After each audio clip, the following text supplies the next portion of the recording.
12 বছর বয়স, বুদ্ধির সমস্যা। কিন্তু নাজিয়া তার মধ্যে সারাদিন পাড়ার ছেলে মেয়েদের সঙ্গে খেলা করতে ভালোবাসে, কিন্তু কোনটা ভালো টাচ কোনটা খারাপ টাচ নাজিয়া সেটা জানে না। তার জন্য আমি একটা পেপারের মধ্যে ছবি এঁকে আর নাজিয়াকে লাল দাগ আর সবুজ দাগ দিয়ে শিখিয়েছি কোনটা ভালো টাচ কোনটা খারাপ টাচ।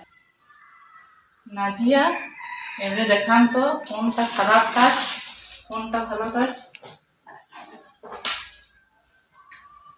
ঠোঁট, বুক, নিট এগুলি খারাপ টাচ।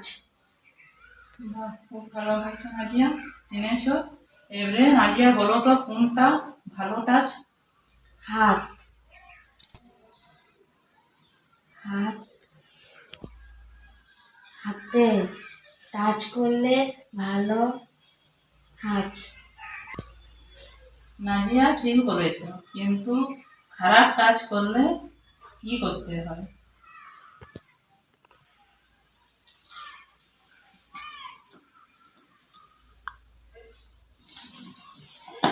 তোমার কাছে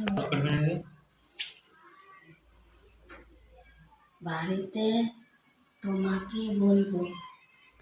নাজিয়া ঠিক বলেছে, সব সময়তে বাড়িতে এসে মাকে বলবো। Break Free Solutions brought to you by EI Labs and Project Discovery.